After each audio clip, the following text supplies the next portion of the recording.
Hello everyone. In this video, our problem is that we're given an array of integers and a total, and we need to find the number of contiguous subarrays whose numbers add up to this total. So for example, if we're given this as our subarray and 2 is our total, we would return 5 because there's 5 subarrays that add up to 5. Something we have to be careful about is that the values in the array can be negative too. So for example, if we're given a subarray like this and the total we're shooting for is 4, we would return 2 because the first 3 elements add up to 4, but also the entire array sums to 4. Now that we understand the problem a bit better, let's go through a brute force solution. The brute force solution tries all the different subarrays that can exist. We run 2 for loops. The outer for loop is for the left side of the subarray we're testing, and the inner for loop is for the right side. We keep a running sum of the current array, and any sum that is equal to our target sum, we increment the counter. So if we go back to this nums array from before, and our target is 2, we start off with cur sum being 0, and I and j being in the first position. We then add nums of j to the cur sum. Since 1 doesn't equal our target, the if condition fails, and we move on to the next iteration of the j loop. For the next iteration, we add nums of j to the current sum, making it 2. Now the cur sum is equal to the target, so we enter the if statement and increment count from 0 to 1.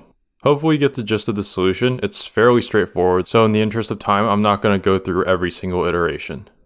For the time complexity, this is an O of n squared solution with the outer I for loop and the nested inner j for loop. For space, we just have a couple extra variables being used, but no extra arrays or hash maps, so our space complexity is constant. Now let's move on to an improved solution. Our goal is to get it down to linear time, and if you haven't tried improving the solution yet, I'd suggest you pause the video here and give it a shot yourself. But assuming you have, let's look at the linear time solution. We're going to use a hash map to count the occurrences of a particular sum in the subarray. Let me first show you how to do this, and then I'll explain how we're going to use these values to get our final solution. So let's for example take this nums array with a target of 4. We'll also have an occurrence hash map, which just starts off with a key of 0 and a value of 1 initially. So the key in this hash map represents the sum, and the value represents the amount of times this sum has occurred so far. So we start with 0, 1 because initially our sum is 0, and this has occurred once. We iterate through the array. When I is the first element, we're going to add this value to cur sum. Now our sum is 1, so we're going to add the entry 1 to our occurrence map, and it's only occurred once, so the value along with it is just 1 as well. On the next iteration, we add 1 to it, making our cur sum 2, and we add 1 occurrence of 2. Now when I is on the third element, which is 2, we add 2 to our sum, making it 4. We add 4 with an occurrence of 1. On the element with 6 in it, we add 6 to our current sum to get 10. Updating our hash map, we have the 1 occurrence of the sum 10. On the next iteration, things are a bit more interesting because our cur sum goes back to 4. So we update that value in the hash map, adding 1 to the frequency because it occurs twice. Once back here, and also currently here. Hopefully you get the idea by now, so let me just skip through the last 3 iterations. So how can we use this hash map to get our answer in linear time? Well, on any given iteration, we can subtract the target from our current sum, and then check if that difference is in the hash map. Let's go back one step to our last example to see what I mean by this. Here we see our cur sum is 6. If we subtract the target of 4 from it, we get 2. If we look into the hash map, we can see the corresponding frequency of 2 is 2. This symbolizes the fact that from the very start of the array, there are 2 different positions in the array which will sum to 2. I've marked these in green. How does this help us? Well, if we know the sum of these 2 subarrays are 2, and if we know that the sum of the current subarray in the ith position is 6, then we know the sum of the subarrays between these 2 arrays, which represents the difference. I've marked these yellow. These must sum to our target of 4. There are 2 ways to do this, so if we were keeping a running total, we would add the 2 different ways to our running total.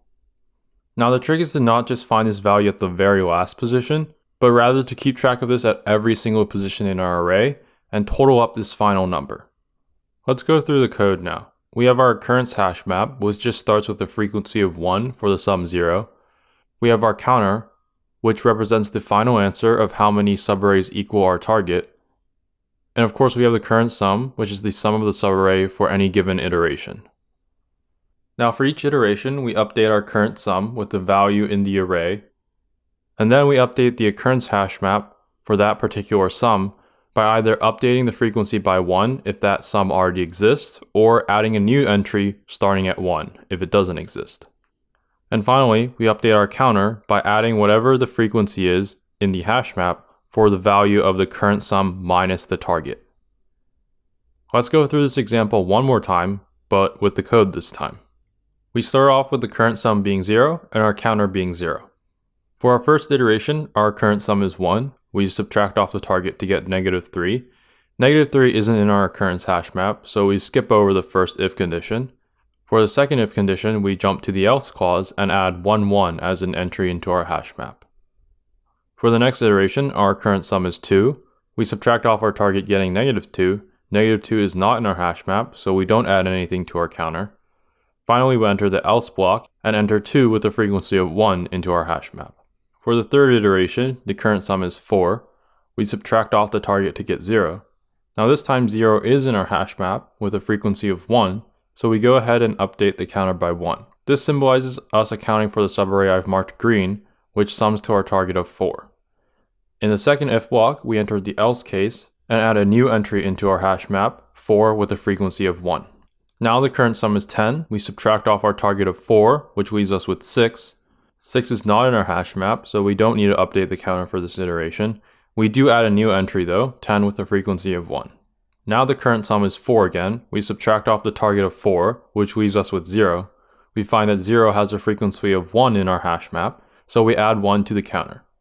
This symbolizes us accounting for the subarray I've marked green again. We also update the frequency of 4 from 1 to 2 in our hash map. On the next iteration, our sum is 2. We subtract off the target of 4, leaving us with -2. -2 is not in our hash map, so our counter doesn't get updated. We do, however, update the hash map key 2 from frequency of 1 to 2. For the second to last iteration, we have our current sum of 4.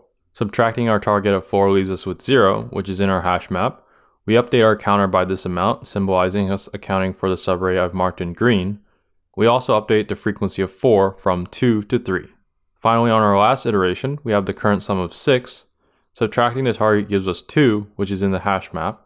2 is in the hash map with a frequency of 2, so we update our counter by adding 2. We also add 6 with a frequency of 1 to our hash map. This is the final iteration, so we exit the loop and return our answer, which is our counter of 5. Now that we hopefully understand the algorithm a bit better, let's analyze the time and space complexities. It should be pretty obvious that our time complexity is O of n, because we only make one pass of the array with our for loop. Our space complexity is also O of n. The extra space we're using comes from the hash map, and this can grow linearly with the size of our input array. So now that we've covered time and space, that brings us to the end of this video. To recap, we covered the brute force solution, which was quadratic but used constant space, and then we made the common time-space trade-off to come up with this solution, which exchanges linear space to achieve linear running time. One last thing before the video ends, I just wanted to provide some channel updates. I took quite a long and longer than expected break from the channel. This was mainly because I'm still a student in college and I had a pretty hard semester, and on top of that, I was going through the job hunt myself, so I didn't really have any time to continue making videos. That being said, the channel has grown a huge amount from literally 5 subscribers to like 600 now. I've definitely noticed this and wanted to thank everyone for watching these videos. It's super cool that people are finding these useful, and all that support really helps me continue to make videos. For now, I have a month-long winter break, during which I hope to churn out as many videos as I can, and also I hope to finally get that website for this channel up and running. That way people can view the code there. I know I keep delaying the website, and I'm really sorry about that, but yeah, I just wanted to acknowledge and provide updates on those couple things. Thanks again everyone for continuing to watch, and good luck on all your interviews.